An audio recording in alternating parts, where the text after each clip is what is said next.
नमस्कार, मी डॉक्टर प्रसन्न आराध्य, नंदादीप नेत्रालय, कोल्हापूर, सांगली, बेळगाव, रत्नागिरी, इचलकरंजी इथे कॉर्निया, कॅटरॅक्ट आणि रिफ्रॅक्टिव्ह सर्जन म्हणून कार्यरत आहे.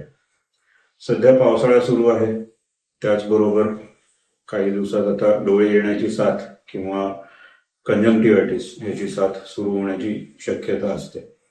आपण आज जाणून घेऊया डोळे येण्याच्या साथीपासून स्वतःचा बचाव कसा करायचा आणि जर तुम्हाला डोळे आलेच तर त्याचं ट्रीटमेंट कसं करायचं.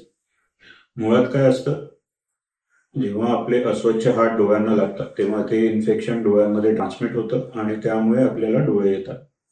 99% हे जे इन्फेक्शन असतं ते व्हायरसमुळे असतं. त्यामुळे आपल्याला हायजीन व्यवस्थित ठेवणं खूप महत्वाचं आहे. यामध्ये हात व्यवस्थित धुणे, साबणाने धुणे किंवा सॅनिटायझरचा उपयोग करणे.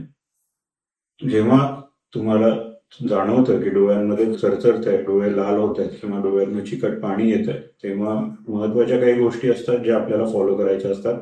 एक म्हणजे डोळे चोळण्याची जर सवय असेल तर ती टाळायचं. डोळ्यावरती बर्फ आपण लावू शकतो, ज्याच्याने डोळ्यामध्ये खाज येणं आणि चरचरणं दोन्ही कमी होणार. शक्यतो डोळे चोळू नये.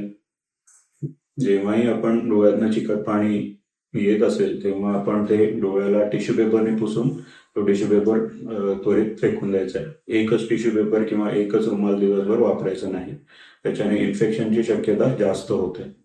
आपल्या सगळ्यात जवळच्या नेत्रतज्ञांना दाखवून घ्यायचं आणि त्याप्रमाणे ट्रीटमेंट चालू करायची. ओव्हर द काउंटर मेडिसिन्स शक्यतो अवॉइड करायचे, त्यामुळे कधी कधी डोळ्यांना धोका उत्पन्न होऊ शकतो. ट्रीटमेंटमध्ये जेव्हा आम्ही चेक करतो पेशंटला तेव्हा गरज पडेल त्या प्रमाणात माइल्ड स्टिरॉइड, अँटीबायोटिक आणि लुब्रिकेटिंग ड्रॉप्स आपण चालू करतो.